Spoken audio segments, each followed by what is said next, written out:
Hola, buenas. Antes que nada me gustaría agradecer a la organización de este evento por brindarnos la oportunidad de debatir y compartir experiencias relacionadas con este mundo tan complejo del tratamiento de la escoliosis.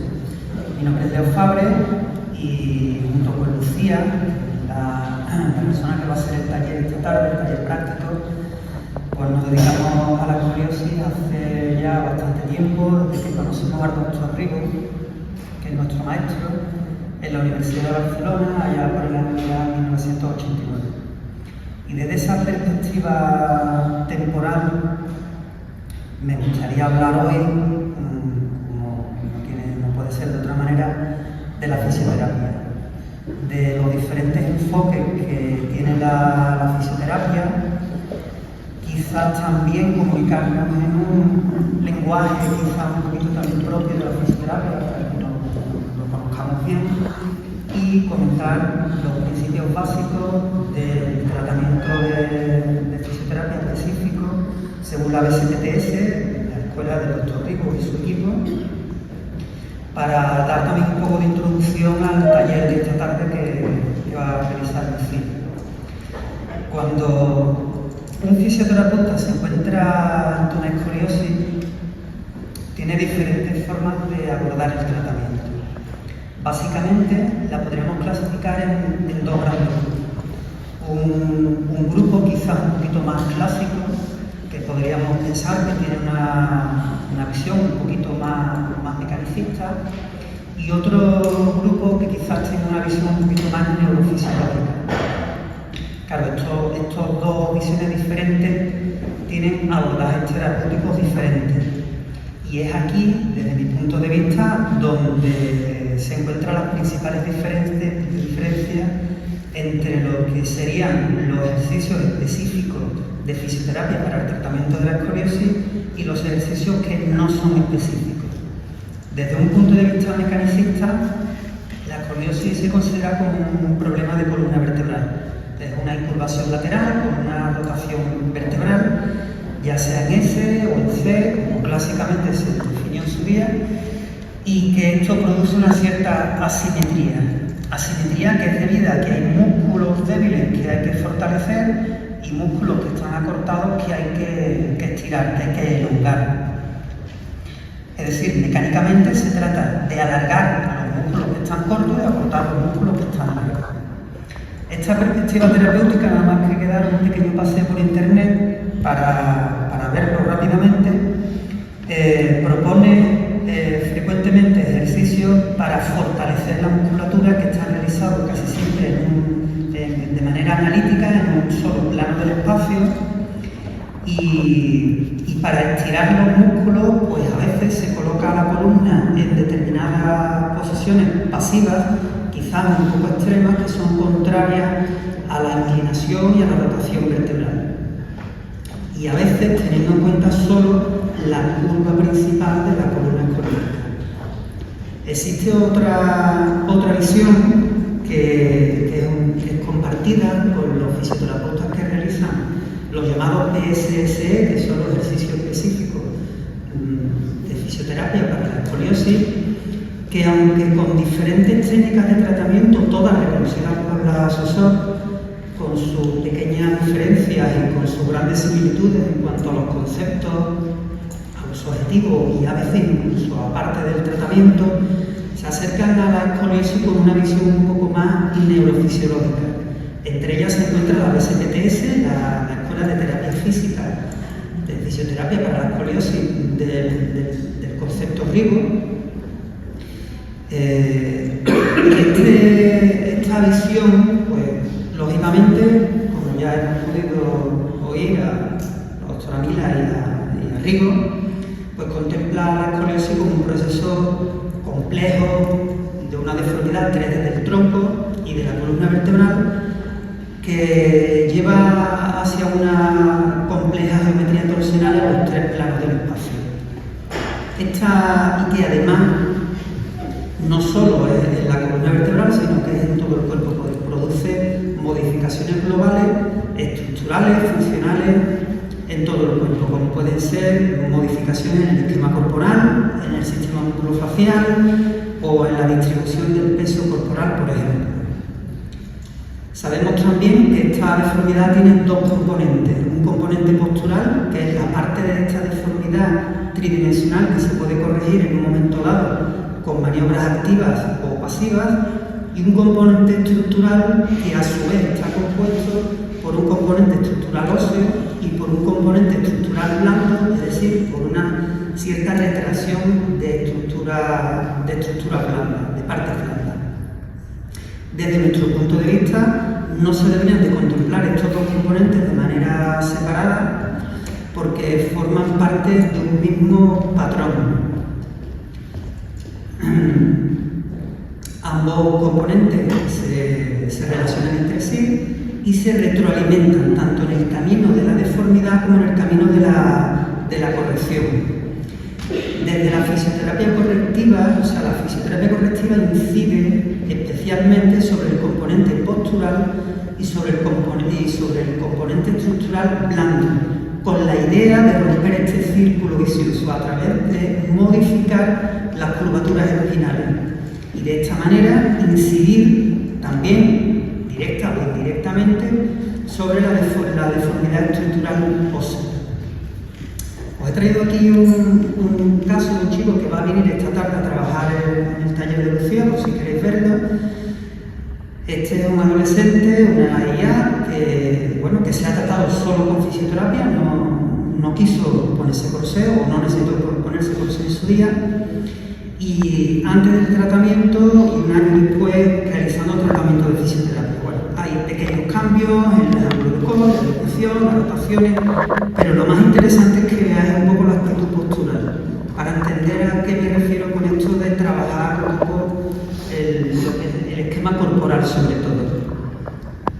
En un año estas fotos están realizadas sin ningún tipo de corrección, están realizadas de manera pasiva. Aquí podéis ver la imagen en el escáner, que es bastante llamativa también, plano lateral y plano frontal. Lo importante de esto es el cambio que ha realizado este chico en su esquema corporal a largo plazo. No solo durante el tratamiento, sino que después de un tiempo ha podido mantener a largo plazo el cambio postural. Para que se pueda realizar un cambio postural a largo plazo, tenemos que entender ante todo que la postura no es la mera colocación de los segmentos corporales en el espacio, sino la suma de todos los procesos neuromusculares que gestionan de manera automática y reflejan el movimiento del cuerpo en el espacio y su relación con la fuerza de la gravedad. No se trata de hueso y músculo, no se trata de poner el cuerpo de manera voluntaria de una determinada forma, sino más bien de cómo el sistema nervioso, gracias a un flujo de informaciones, entre ellas las informaciones proprioceptivas y las informaciones también incluidas en el tratamiento vestibulares, hacen que el sistema nervioso gestione de manera correcta el control del equilibrio en relación a la fuerza de la gravedad y el correcto emplazamiento de los segmentos corporales durante el movimiento, en lo que denominamos actividad tónica postural. Cuando un fisioterapeuta quiere producir cambios en el esquema corporal o cambios posturales a largo plazo, piensa en las fibras tónicas posturales, porque estas fibras son las que se encargan de mantener el control de la postura de manera automática. Sabemos que estas fibras son abundantes en los músculos cortos y profundos de la columna vertebral, es decir, son los que gestionan el movimiento y la estabilización de los diferentes segmentos vertebrales. El control motor que tienen es involuntario, es decir, se activan mediante vías que son extrapiramidales, y también sabemos que estas fibras de tipo 1 son fibras lentas, que tienen un tiempo de contracción largo y que son muy resistentes a la fatiga. En cambio, tienen muy poca fuerza muscular. Es por eso que nos preguntamos si realmente tenemos que tener como primer objetivo fortalecer la espalda, fortalecer la musculatura para producir cambios en la postura o corregir la postura y que ésta se mantenga a largo plazo. En este sentido, nos gusta más hablar de estimular, activar y facilitar.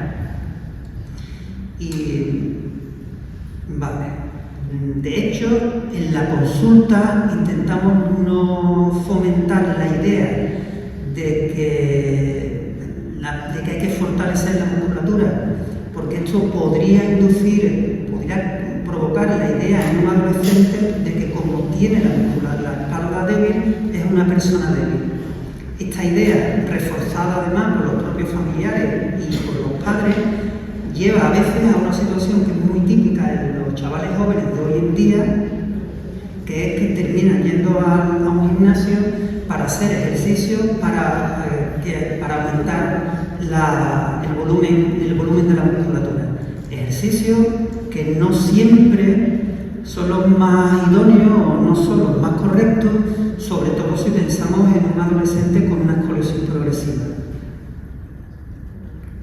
porque podrían aumentar el desequilibrio muscular. Estimular o facilitar implica favorecer la actividad de las fibras tónicas para reprogramar el esquema corporal a largo plazo, ajustando en 3D la postura escoliótica para que el cuerpo en su totalidad esté lo más corregido, funcional y equilibrado posible. Por supuesto que existe un fortalecimiento muscular implícito en los ejercicios específicos de fisioterapia, pero la activación de la musculatura se realiza normalmente a través de la activación de un circuito sensitivo perceptivo motor, es decir, realizando una reprogramación neuromuscular. Es por eso que el uso de una gran cantidad de estímulos en la consulta durante el tratamiento, estímulos propioceptivos y estereoceptivos, y el uso también de diferentes elementos como pelotas, sacos, espejos y demás. Resumiendo, los ejercicios específicos de fisioterapia para la escoliosis que propone la BSPTS establecen un plan terapéutico que es cognitivo, con entrenamiento sensomotor y sinestésico, que enseña al paciente cómo mejorar la desorganización postural asociada a la escoliosis, entendiendo que esta desorganización postural promueve la progresión de la curva de acuerdo al modelo de círculo vicioso. Estos ejercicios están dirigidos al aprendizaje, integración y reproducción automática de la postura y forma corregida tridimensionalmente. Y, según la BSPTS, forman parte de un modelo de cuidado integral de la escoliosis. Pero ¿cómo se realiza esta corrección de la postura con los ejercicios de fisioterapia y cómo se pueden mantener a largo plazo? La BSPTS propone 4 principios generales de tratamiento cuyas estrategias de corrección se definen de acuerdo con una clasificación de grupos clínicos, según Rigo, y con correspondencia radiológica. Pero la manera de hacerlo en cada persona es individual y única en lo que podríamos denominar el arte de corregir. Es como si con la fisioterapia activáramos la musculatura para moldear el cuerpo del paciente como lo haría exactamente igual un corsé tridimensional con el concepto Rigo. Es por eso que con este tipo de corsé también está diseñado para que se pueda realizar la fisioterapia específica con el puesto. Los principios son, el primero, una corrección postural en 3D. Segundo, una técnica de expansión que aumenta la corrección postural. Una activación muscular que amplifica la expansión y estabiliza la postura corregida. Y por último, una integración de todos los elementos. La corrección postural en 3D se consigue gracias a la distorsión, que es la combinación de 3 principios específicos que se emplean de manera combinada y sincronizada para alcanzar la máxima corrección posible postural. una expansión axial, que es una autoelongación a partir de una pelvis estable y corregida en 3 dimensiones. Con esto producimos un enderezamiento de la columna y evitamos el colapso o el decaimiento troncal. Un enderezamiento sagital asimétrico que alinea el plano sagital y el plano frontal de la manera más fisiológica posible y teniendo en cuenta la asimetría de los dos hemicuerpos de la columna escoliótica. Y una alineación en el plano frontal. Con estos 3 elementos ya se corrige la postura a nivel tridimensional, pero no se consigue la máxima o la mejor corrección posible porque el componente estructural blando, es decir, las estructuras retraídas profundas, lo impiden. Para ello empleamos la técnica de expansión, que se refiere a un soporte interno de modelaje de los volúmenes del cuerpo incidiendo sobre las estructuras retraídas. Se trata de crear vectores internos de fuerza correctivos que son ayudados por mecanismos respiratorios. Esta técnica de expansión incluye la respiración 3D correctiva. En la fase de inspiración se produce una expansión sincronizada tridimensional que se mantiene durante la fase de expiración gracias a la actividad excéntrica de las estructuras que están retraídas. El siguiente principio general es la activación muscular estable en 3D global, sin pérdida de corrección. Se produce una contracción isométrica, concéntrica en las convexidades y excéntrica en las concavidades, que se va amplificando gracias a resistencias con ayudas externas. Y con estos 3 principios se podría decir que la columna está corregida al máximo que se puede corregir de manera activa y se amplifica esta expansión y se estabiliza la postura. Y aquí aparece una palabra, un término que nos encanta a los fisioterapeutas, que es la palabra estabilización, estabilizar la postura. Si atendemos a la definición de la RAE, estabilizar es hacer algo estable, que se mantiene invariable e inalterable. Mantener fija una estructura significa, a largo plazo, un aumento de la rigidez de esa estructura y, por consiguiente, una pérdida de la funcionalidad. La funcionalidad es directamente proporcional a la calidad de vida y ambos términos, funcionalidad y calidad de vida, sabemos que son objetivos prioritarios en el tratamiento no quirúrgico de la escoliosis. Desde nuestro punto de vista, este es nuestro gran reto: estabilizar la postura corregida sin perder funcionalidad y disminuyendo al máximo la rigidez. Es por eso que uno de los principios más importantes, según la BCPTS, es el concepto de integración, que se refiere al aprendizaje y realización de lo que denominamos rutina correctiva durante los ejercicios, que se realizan diferentes posicionamientos. Este aprendizaje y automatización correctiva se realiza gracias a determinadas facilitaciones que producen determinadas respuestas de tipo cognitivo y sinestésica. Es decir, intentamos modificar la conciencia corporal a través de estímulos propioceptivos y esteroceptivos, estímulos táctiles, feedback visual, estímulos auditivos. Aquí tenemos una chica que tiene una escoliosis toracolumbar evidente, y una vez que se aprende y se automatiza esta rutina correctiva individualizada en cada caso, pues lo que hace es un entrenamiento en diferentes posicionamientos. Primero se aprende y se automatiza con ayuda de estos elementos externos, propioceptivos y esteroceptivos, para después poderlo realizar sin ayuda de ellos. Como veréis, es un trabajo realmente complicado que también por parte del paciente necesita tiempo, entrenamiento y mucha repetición.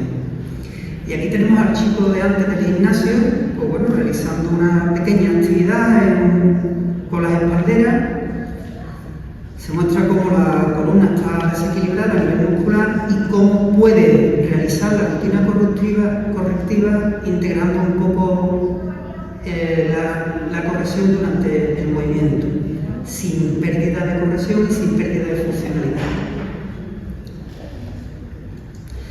Desde la perspectiva de la fisioterapia, de la perspectiva clínica, es muy importante, consideramos que es muy importante la corrección postural en determinados posicionamientos, pero lo que verdaderamente interesa también a un fisioterapeuta es qué ocurre con esa postura en las transiciones entre los diferentes posicionamientos, es decir, qué pasa con la postura cuando se está realizando el movimiento. Es por eso que una vez que la rutina está aprendida y está automatizada, pasamos de lo estático a lo dinámico. Se trata de integrar la mejor corrección posible en diferentes cambios posturales utilizando patrones de movimientos que son funcionales.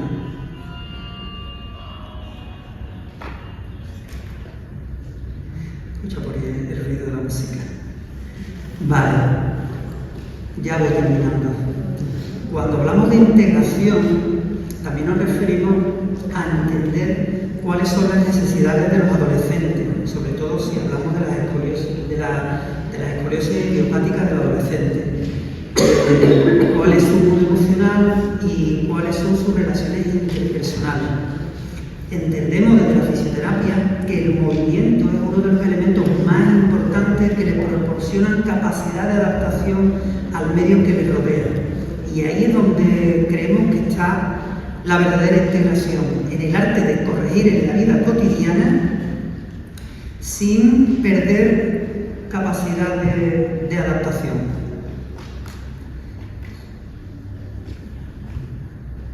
Y con esto terminamos la charla.